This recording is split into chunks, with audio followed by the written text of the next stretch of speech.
دوسری مثال او کصیب من السماء فیہ ظلمات ورعد، یا پھر ان کی مثال ایسی ہے کہ آسمان سے بادلوں سے می برس رہا ہو، بڑی تیز بارش ہو رہی ہو، فیہ ظلمات ورعد وبرق، اور اس بارش کے موسم کے اندر اندھیرا بھی چھایا ہوا ہو کالے بادلوں کی وجہ سے، اور گرج بھی ہو، اور بجلی بھی چمک رہی ہو، یعنی ایک طوفانی موسم ہو.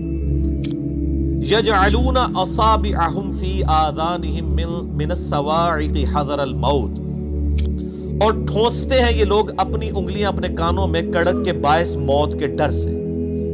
واللہ محیط بالکافرین، حالانکہ اللہ ایسے کافروں کو گھیرے ہوئے ہے. یکاد البرق یخطف ابصارہم، قریب ہے کہ بجلی اچک لے ان کی بینائی کو. کلما اضاء لہم مشوا فیہ، جب کبھی وہ بجلی چمکتی ہے تو اس بجلی کی چمک کی وجہ سے وہ روشنی جو آتی ہے اس روشنی میں چلنا شروع کر دیتے ہیں، کیونکہ گپ اندھیرا ہے کالے بادلوں کی وجہ سے، دن کے وقت بھی ہو جاتا ہے رات کے وقت بھی، اس روشنی کے سے تھوڑا سا راستہ نظر آتا ہے تو چلنا شروع کرتے ہیں.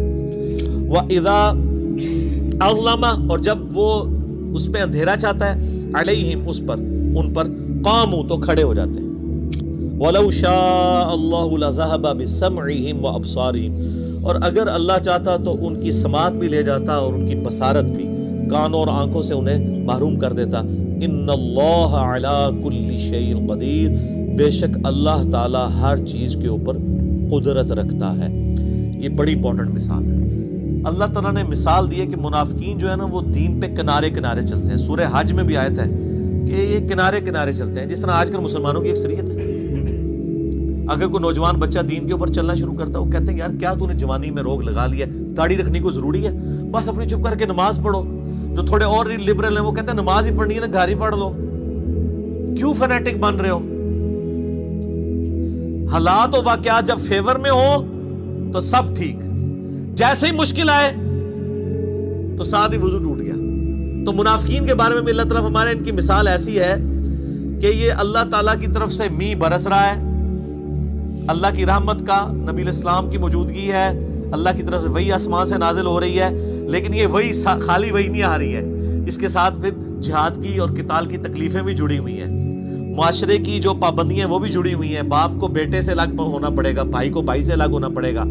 اب یہ منافقین کا حال یہ ہے، چونکہ یہ تو دنیا دار ہوتے ہیں، جب ان کے اوپر کوئی مصیبت آتی ہے نا تو ٹھٹک کے کھڑے ہو جاتے ہیں، دین پہ چلنے سے انکار کر دیتے ہیں، اور جب حالات سازگار ہوتے ہیں تو چلنا شروع کر دیتے ہیں.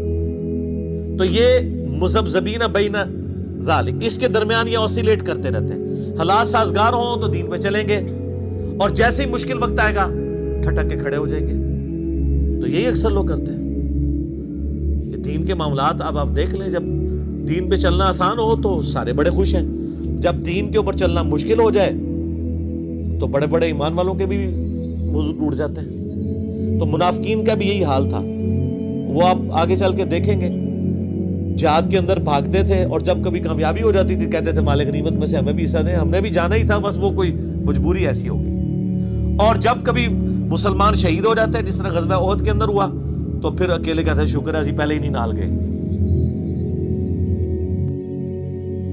یہ سیم کریکٹر آج بھی مسلمانوں کے اندر موجود ہے، دین پہ کنارے کنارے. اور اس میں معذرت کے ساتھ سب سے بڑے مجرم ہمارے ماں باپ ہیں، اور ان کے ماں باپ، اور ان کے ماں باپ، جنہوں نے ہمیں بابوں کا دین دیا، کتابوں کا دین نہیں بتایا.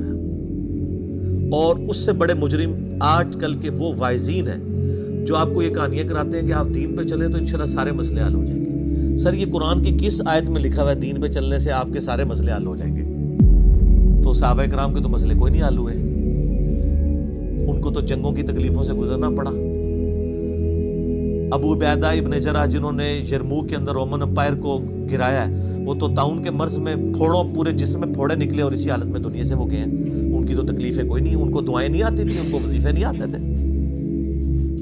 اللہ کے محبوب صلی اللہ علیہ وآلہ وسلم کو اپنی 3 جوان بیٹیاں اپنی زندگی میں دفنانی پڑی. چوتھی کے بارے میں بتا دیا گیا یہ بھی آپ کی وفات کے 6 مہینے کے بعد فوت ہو جائے گی. 4 بیٹے بچپن میں فوت ہو گئے، 2 بیٹیوں کو ایک ہی دن طلاق ہو گئی. تو تو اللہ کے نبی کی مشکلات کیا دنیاوی آسان ہو گئی تھی؟ صحابہ کرام کی دنیا میں کیا تکلیف آسان ہو گئی تھی؟ تکلیف جھیلنا آسان ہوگا، تکلیفیں کو نہیں ختم ہونی. ایک کنو کاٹ لو گا، وہ آسان اس لیے ہو جائے گا ان اللہ مع الصابرین، اللہ آپ کو صبر کی توفیق دے دے گا. بس تکلیفیں دور کوئی نہیں ہونی. یہ آپ کو کہانیاں کرا رہے ہیں لوگ، پھر لوگ یہاں رابطہ کرتے ہیں وہ جی جناب جب سے دین پہ چلے ہیں کاروبار خراب ہو گیا.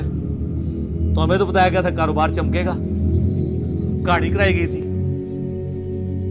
ایسا تو نہیں ہوگا، مشکلات آئیں گی. جامع ترمذی میں ابو داؤد میں حدیث ہے کہ سب سے زیادہ تکلیفیں اللہ تعالیٰ کی طرف سے پیغمبروں پہ آتی ہیں، اس کے بعد ان پہ آتی ہیں جو ان کے بعد سب سے بڑھ کے اللہ کو محبوب ہوتے ہیں، اور اس کے بعد ان پہ آتی ہیں جو ان کے بعد سب سے بڑھ کر اللہ کو محبوب ہوتے ہیں. حتیٰ کہ انسان پہ تکلیفیں آتی رہتی ہیں اور اس کے بدلے اللہ اس کے گناہ معاف کرتا رہتا ہے، اور جب وہ دنیا سے اٹھایا جاتا ہے تو پاک و صاف اٹھایا جاتا ہے. سر پھر آپ دیکھ لینا. اسی لیے المستدرک الحاکم میں جب سیدنا ابو ذر غفاری رضی اللہ تعالیٰ عنہ کا چیپٹر باندھا ہے نا امام حاکم نے، تو پہلی حدیث یہی لے کے آئے ہیں جو میں نے بیان کی ہے کہ سب سے زیادہ تکلیفیں کس پہ آتی ہیں؟ انبیاء پہ، اس کے بعد ان کے اوپر آتی ہیں جو انبیاء کے بعد. وہ یہ بتانا چاہ رہے تھے کہ ابو ذر غفاری کی پوری زندگی غموں سے عبارت ہے، تو کوئی یہ نہ سمجھے کہ ان پہ غم کیوں ہے، تو وہ اس لیے کہ یہ انبیاء کے بعد سب سے بڑھ کر اللہ کو محبوب بندوں میں سے ایک بندہ تھا.